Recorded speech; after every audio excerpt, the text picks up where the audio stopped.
I feel like I just don't know enough about it, really. Do you believe in a creator? Yes, I believe there is a God, but I don't know enough about Islam yet. Okay. Would you say the creator is not a man or a woman? Something unique. I don't think it's a human. Like Exactly. Yeah. So that's what I'm saying. This is our belief as Muslims, right? We use the term Allah. Why do we use the term Allah? Because the Arabic word Allah is not masculine or feminine. Yeah. It's uniquely for the creator, right? Yeah. So we believe Allah is uniquely one as well. It's not 2 or 3 or 4. Do you agree with me? In order for you to be the creator, you have to be absolute. God, in order for you to be God, you have to be absolute, right? Yeah. In order for you to be absolute, you have to be one. Make sense?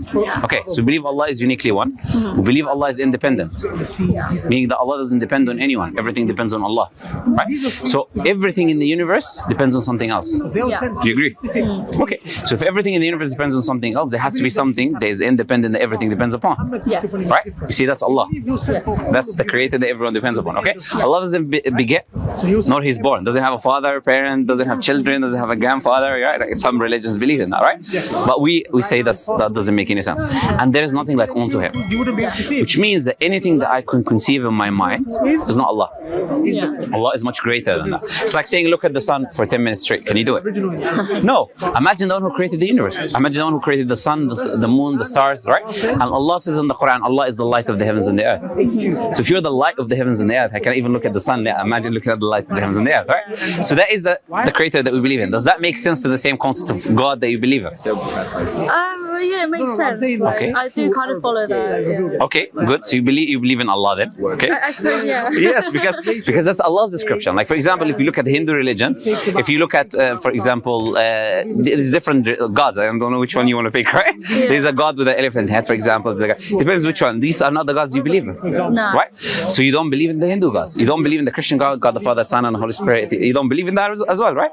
You don't believe in the Jewish God necessarily as well. Because it's the same as the Christian one, isn't it? No, the Jewish God has a bit of descriptions that I would say are deficiencies. I'll give you an example. Okay. Like for example, God in the Old Testament, according to the Jewish tradition, was wrestling with Jacob, and Jacob is defeating him. He was beating God, and God said to him, "Let me go." Then he let him go, and he said, "Now you defeated God. You wrestle with God. You will be called Jacob." Okay. Okay. So and then God in the Bible needs to be reminded by a rainbow, for example, in the Old Testament.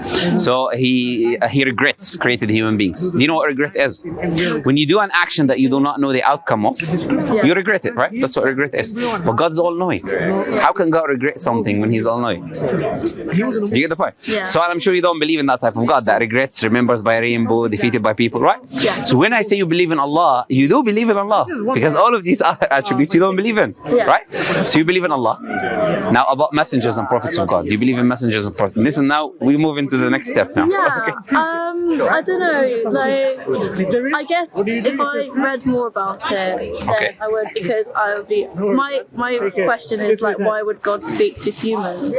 Excellent. Exactly. Now let me answer you. Allah says in the Quran that if we were to send them down an angel, Yeah. right, they would not relate to the angel, which would mean they would say, for example, Allah says pray, and the angel shows them how to pray. They will say, that's a perfect being, I cannot imitate it, I cannot pray.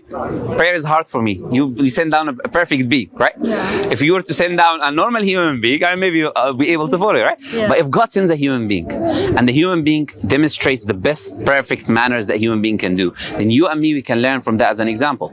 And no one can come with the excuse and say, I can't do it. A human being was before you, he did it, and he's a human, right? So those are messengers. They are the people who will demonstrate for us how to behave, how to relate, how to connect with the Creator. Does that make sense? Yeah. Okay, so that's why we believe in messengers of God, right? And we say, okay, we say Prophet Muhammad was there 1,400 years ago. Yeah. Prophet Muhammad was there 1,400 years ago. Now the question is, there are different possibilities on which we can come to, because he made a claim, he said, I'm a messenger of God. So what are these possibilities? So either Prophet Muhammad is saying the truth, right? So either Prophet Muhammad is not saying the truth. So either, let's say, for example, he could be delusion. Let's say Prophet Muhammad, he could be, what other options? Getting it from other source, from Satan or something like that, right? Yeah. Or getting it from another person. These are the only possibilities. Do you have any other possibilities? I don't know. Think about it. I'll tell you why. Because if we eliminate other possibilities, then the only option that we have is what? He has to be a messenger of God. Yeah. Because we already know that God exists. Yeah. And if God exists, then there has to be guidance that comes from it. Because everything in the universe is guided. Yeah. Plants, even the ants are guided, right? So we're not the odd one out. So we also need guidance from the Creator, right? So Prophet Muhammad, why he could not have been, why he could not have been a liar? Sorry, I don't know. I called the guy by mistake. Oh. Sorry. It's all right. So why Prophet Muhammad could not have been a liar? Yeah.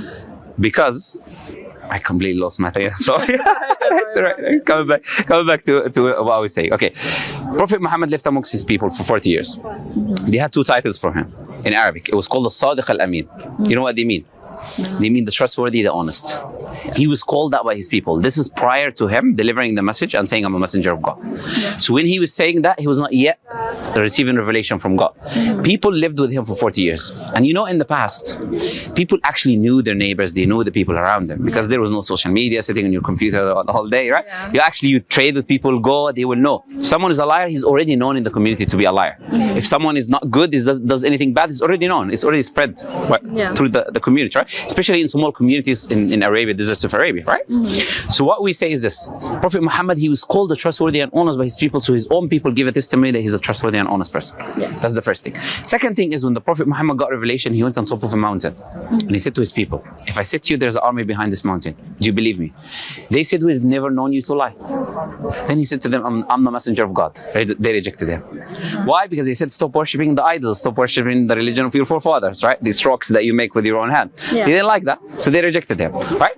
Then Prophet Muhammad had the chances to get anything that he wanted if he was a liar. If he lies, he would lie for money, women, social status, right? That's what you would lie for. What else would you lie for? He was offered by the richest people in Mecca. First, he had lineage already. He was from a very pure lineage of Quraysh. They were the custodians of the Kaaba. He already had that.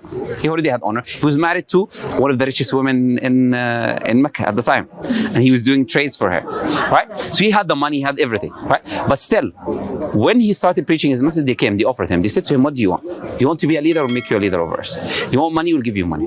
You want women, we'll give you a woman. We'll give you any woman you like, right? Just stop preaching this message that you're doing. He said to them, do you see the sun? They said yes. He said, bring me a piece of it and I'll stop. Which means I will never stop doing this, right? Because I'm doing this for the sake of the Creator. And some people say to you, Prophet Muhammad could have got this from another source, right? Let's say the other source is a supernatural part. Let's say he saw Satan, he saw something, right? Would Satan command you to worship God alone? Would Satan tell you go to the people and tell them don't worship idols? Would Satan say to you, give charity, be good to your neighbors? Curse Satan, because that's what the Quran says. Would it make any sense, right? And would it make sense to say he took it from other people? Because he was not literate. He couldn't read or write. So he could not go copy information from the Greeks, from the Latins, from the Hindus. And he was not a traveler, someone who goes to travel all the time and come back from different cultures, right?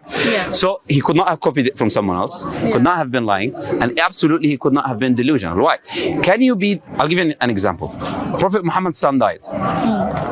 And a solar eclipse happened. The people said the solar eclipse happened because his son died. Because he's a messenger of God. They said, look, it's a miracle. His son died, the solar eclipse happened. If you're delusional, the first thing you're going to say is what? Of course, this happened because of me. I'm the messenger of God, right? Prophet Muhammad said, this is a sign of God. It does not happen for the death of life of anyone. If you see it, praise the Creator. That shows that someone is not delusional. Because if you're delusional, whatever sign out there, you make up signs to convince yourself of your delusion, right? Also, Prophet Muhammad led armies, battles, right? Fought with different people, married women, lived with his community. Can you be delusional and fight a war and be a military leader and protect your people? Would that make any sense? No. Right. So if he could not be any of these things, then what is the only option that he could be? That's telling the truth. He's a messenger of God, right? So that's what I'm saying to you. Look, these things are innate. God has given us what we call the fitrah. Fitrah is the innate disposition that every human being has, right? When you hear this information, you know, it makes sense. It's very simple. It's common sense to the people they can already accept, right? So, do you know how a person becomes a Muslim? Don't they say like a passage or something? Yes, they say something called the Shahada, right? Shahada is a testimony of faith. What is a testimony of faith? It's to testify there's nothing worthy of worship except Allah. And to testify that Prophet Muhammad is his messenger and servant. Okay, makes sense? So exactly what we were talking about, this whole discussion, right? You already believe in Allah and you already agree Prophet Muhammad is the messenger, right? So if you testify to that, which makes sense to you, which you believe in, then this is how you enter Islam. Then you take your step by step to learn. Your life doesn't change 180 degrees. No one becomes a Muslim next day, her or him is doing everything. It doesn't work like that, right? You don't change your life in one day, right? People accept and then they gradually learn. Prophet Muhammad, when he used to send his companions to teach people about Islam and bring them to Islam, first thing they told them about is the oneness of God, right? The next thing they told them about is after they accept the oneness of God, then the Prophet Muhammad said, then teach them how to pray, step by step. Once they learn that, they're okay. Next step is teach them how to give charity, right? So it's a step-by-step process, baby steps, like they say, right? And then you reach your goal, but you don't jump from one place to another. It doesn't work, right? So you just get confused, overwhelmed with information, right? So when you become Muslim, don't ignore other people, what they say, do this, don't do that. Focus on yourself, reading the Quran, and focus on learning how to pray. That's what you should do, right? So a person becomes a Muslim, and then we believe as Muslims that's the key to enter paradise. Imagine I have a key with me, and you will open the door of paradise today. You know? That is the key. That's the only key that can take us into paradise. Okay? So, my question to you is this. My question to you is this, right? Do you want the key to enter paradise? Okay, so if you say after me, this is. Are you making me Muslim now? No, you become a Muslim. I'm not making you. The God created me. I'm not making you Muslim. Look, Allah is the one who guides. So wait, if it makes sense. If I say it now, does that mean I'm a Muslim now? Yes. Oh my God. I'll tell you something interesting. Look, in Islam, there's no baptism. There's no a jug of water that I'm going to put on you that is going to convert you. It's very simple. If someone believes in Allah, and Allah brings them into the truth, right? By just saying what they believe in, right? Trust me, Islam is simple. Prophet Muhammad said to us, "Inna Deena Yusr." Verily, the religion is easy. Islam is easy. It's not a hard thing. It's an easy thing to do, right? It's just to testify what you believe in your heart, and you see the change in your life. When you start practicing Islam, introducing it into your life, then you will see the change that it will make in your life, right? But it makes sense to you. Like, what color is this? So you believe something. Is there any problem in saying what you believe? You believe in Allah, you believe in Prophet Muhammad. That's the problem in testifying what you believe. You get what I'm trying to say, right? So if you say, it's very simple. If you say after me, it'll be very, very simple, very easy for you. Don't worry. Don't be nervous, right? I can't, I don't know, eat non-halal food. Do you want to eat non-halal? I want you to think about that. I have food in my fridge. Do you know, don't worry about the food in your fridge. That's why I said to you step by step. Don't worry about these things. But let me ask you this. Do you know the difference between halal and non-halal meat? There's halal and haram, right? Yeah, but do you know the benefits of halal meat? Do you know? It's because you slaughter animals in a humane way or something. Exactly. So obviously halal, the way you treat the animals and the way you slaughter the animals, etc. But I want to tell you this. Look, when the animal, even Prophet Muhammad told us something that is very merciful of the animal. He said to us, when you slaughter the animal, you have to keep the animal away from the other animal that doesn't even see the animal, so it's not frightened. You know what happens when the animals are frightened? They release certain germs in their blood, etc. because they're frightened, they're shocked, right? So these things today, medically, we know the effects on it on animals. So what happens today? They electrocute the animal. Animal is not slaughtered, right? The animal is electrocuted. In Islam, the animal is slaughtered. So first, it feels the lowest level of pain when it's dying. Why? Because you cut the blood going to the brain, so you no longer feel pain, right? So it's just few seconds for the animal to feel pain. While electrocution can take up to 30 minutes, according to some studies. So it's horrible for the animal, right? Number one. Number two, when the animal is electrocuted, is not slaughtered, the blood remains in the body. So any diseases that are released in the blood remains in the blood in the meat that you eat. But when we slaughter the meat and we let all the blood go, anything in the blood will come out from the blood. So the meat you eat will be healthy and beneficial for you. That is true. So why would you want to eat something that is not good for you? You understand, right? So anything that will change in your life, it will change for your benefit. Okay. Right? And as I said to you, it's a step-by-step thing. Don't worry about what is in the fridge. Don't worry about that, right? Well, a step-by-step. I'll connect you with the sisters here. Okay. The sisters here, they are in the community. They'll teach you anything you need to know. They will take you to the mosque, right? And anything you need, they will do for you, right? So a step-by-step. You just first accept Islam. You read the Quran, then you learn how to pray. No pressure. No one will pressure you. This is your choice. You're making it because you like it, because you agree with it, right?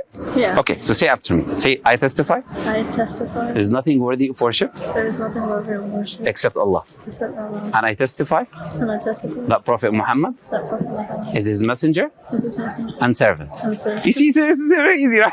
It's very easy, sister, right? Oh, no. MashaAllah. Where is the sisters? Okay. No. Say the same thing after me, but in Arabic. The same thing you said. Say أشهد أشهد أن أن لا لا إله إله إلا الله وأشهد وأشهد أن أن محمدا رسول رسول Allah. الله. That's it, sister. Come, I need to take you to the sisters. They need to hug you. Come with me. Come with me.